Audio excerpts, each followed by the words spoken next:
Morning, ladies and gentlemen. It's really a pleasure and also an honor to be here today and on behalf of the International Atomic Energy Agency. First of all, of course, it's my task to convey the greetings and the best wishes from our Director General, Kia Amano, and also from our Head of Department of Nuclear Energy, Mikhail Chudakov. So I will try in a classical way using a presentation, if you don't mind, to go through the importance of research and innovation in order to guarantee a good nexus between nuclear power and the UN Sustainable Development Goals. As you may know, these 17 Sustainable Development Goals were adopted by the United Nations in 2015 and should be reached by 2030, so almost more or less tomorrow, in a 10 years framework. And they are very ambitious because we talk about no poverty or zero hunger or, well, a good gender balance. Well, I'm happy to see, with respect to the previous event of FISA, that we have much more, gender representation here, and I'm very pleased that more or less we are at 50-50. So in some development goals, maybe in some region of the world, we are closer to achieve the goal. But unfortunately, it's not the same for all of them. Here we put at the very center the goal affordable and clean energy, because directly or indirectly, these feed all the 17 SDG. Well, just indirectly, if we are able to guarantee clean energy, affordable, reliable, sustainable to all, we also create more justice and we also support peace worldwide. However, the situation from this point of view is not so good. Let me remind that just last week in Vancouver, the International Energy Agency has delivered a very important document on nuclear power and clean energy. And this document reminds us that the share of clean energy worldwide is still 36%. And this is 36% like 20 years ago. And despite the impressive deployment of renewables, wind and solar, that we have seen in particular in the last 20 years. By the way, one of these, the reason of this stagnant situation is that, well, in some part of the world, the nuclear is declining. And let me remind that the challenge is enormous, because nowadays 70% of the electricity is generated by fossil fuel, and the goal by 2050 is to have 80% of electricity produced, carbon-free and clean electricity in 2050. So in this situation, can we stay without, nuclear, without an expansion of nuclear power worldwide? Well, Europe is part of UN, and UN has the same approach. That is not up to us, in particular up to the International Atomic Energy Agency, to force a member state to adopt nuclear. Is their choice, and when they adopt nuclear, then the agency should stay there to support a safe, secure, and well-safeguarded nuclear power. However, it seems to be very challenging, not to increase the use of nuclear power if we have to achieve, in particular, the very ambitious climate action goal. And numbers are numbers. And from this point of view, we see what is the situation. These are the greenhouse gas emission from different energy sources calculated in a internationally accepted way using the ISO standard from different energy sources. And nuclear stay, with wind and with hydro and is even less than solar when calculated on a life cycle basis. And it represents nowadays 1/3 of low carbon energy. It's not only about greenhouse emission. Every 2 years, the International Atomic Energy publishes this document on climate change and nuclear power, which compares the different energy sources on the basis of different sustainability criteria. It's also about water consumption, material use, land use, and so on and so forth. Well, if we compare all of them and we consider that one is better if he approaches zero, okay? In this case, if you are close to zero, you are better because it means lowest impact. Well, nuclear stay very close to zero in all the sustainable criteria. It's in yellow, I'm not sure that you can see, but for some reason internationally nuclear is always yellow even in the IEA publication. Maybe because in this way it's not so visible, but we are very close to the zero in all the sustainable criteria. An important point that in 2018 was introduced in this document was the importance of innovation, and of course innovation then it means also the related R&D. Innovation at any level, okay? It doesn't mean only innovation R&D supporting the most advanced nuclear technology. It means also strong innovation on the current fleet. And from this point of view, the need is very high. This is a graph which comes from data of our PRIS database and then elaborated again from the International Energy Agency. And as you can see, if we consider the current nuclear power fleet, in some regions the situation is very worrisome because, for instance, in US but also in Europe, more than 80% of the nuclear power plant are over 30 years, okay? So there is the risk in coming years that we have a big decline of the use of nuclear power in many regions of the world. Again, the International Energy Agency has calculated that if we don't intervene, if we don't put in place good policy measure, in 2040, 2/3 of the current fleet fade away.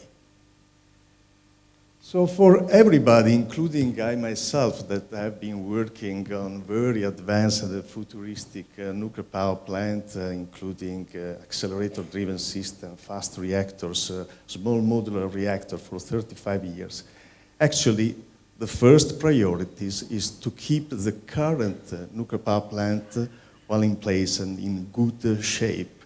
We should really help our colleagues that they put all the effort to keep alive this fleet and guarantee the 1/3 of the clean energy worldwide. What is doing from this point of view, the International Atomic Energy Agency? We cannot, of course, cover all the possible aspects. We concentrate on some particular topics which are considered of great importance for the member states according to their recommendation. And for instance, we have studied on the non-base load generation with nuclear power plant, which in many countries of the IEA is already an important reality. While also this transition to new hybrid energy system. At the moment, even here, we should not dream too much about the very, futuristic system where everything is perfectly integrated. Let's start using the current fleet and try to achieve the so-called loosely coupled hybrid energy system, using, of course, non-base load operation of nuclear power plant, and in combination with the renewables, and also, why not, using some existing technology for hydrogen production. Then, of course, the big topic of modernization, in particular the introduction of a wireless technology, the current nuclear fleet, and also, of course, last but not least, we have just recently have a very big dialogue forum promoted by INPRO on the importance to keep alive and in good shape, but also to extend the supply chain.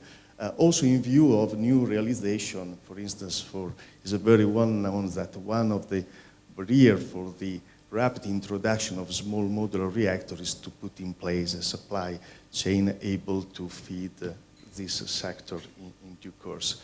As said, we cannot do everything ourselves. We always realize a partnership in that, and this is why we are supporting the forthcoming big event in Korea on innovation for the future of nuclear energy, where in particular also the Nuclear Energy Agency will play a very important role presenting the result of the recent NI 2050 initiative, where also the IEA gave its contribution. When we talk about the future, advanced reactors, advanced fuel and waste management, well, the system, we know the system, because actually they are not very different from the original ideas developed even in the 50s and in the 60s. There are evolutionary reactor, innovative reactor, small modular reactor. What is, in my view, new is the way in which we approach the development and hopefully the very soon deployment of this reactor, to have an holistic approach. For instance, considering the problem of radioactive waste, of decommissioning, of spent fuel management from the very beginning. In that we are doing something. For instance, in the case of SMR, we have just set up at the IEA a cross-departmental coordination group with the aim to face all the possible issues from safety, security, even safeguard and technology. With this holistic approach, I think that this really will help in solve many problems that can arise along the way. What we are doing is very classical in support of the advanced reactor. We have some particular research project on innovative reactors, any kind, from fast reactor to supercritical water-cooled reactor or gas-cooled reactor. But we have also important activities in the field of fuel cycle, waste management, and also cogeneration. The instruments are also pretty known, I hope, in this community, because it means that we are still able to develop synergies with the European Commission. We have the very known coordinated research project. The collaborating center is an instrument not very deployed so far, but it's very important because it recognizes the work done by particular institution worldwide that really be key in supporting our activities. We want to recognize that, and we want also to put in place important new work program and work plan based on that. And then, for instance, another very well recognized instrument also in Europe is ICER, and this International Center for Research Reactor. We always complain that the research reactors are underutilized, and on the other side, in other part of the world, where there are newcomer countries that they cannot afford the construction of research reactors, they need to access this important facility for their capacity building. Well, we have provided an instrument in order to give access to these newcomer countries to research reactors, which are in particular in Europe, and two important agreements has been signed with SCK SAN and with CA from this point of view. But then there is also innovation, for instance, in safety and security, because we are, for instance, with the Generation International Forum, we are started since some years and important activities aimed at developing safety design guideline and criteria for fast reactor and gas-cooled reactor. CRPs, I mean... Sir, if you want to yeah, speed up a little bit, thank you. In a few minutes.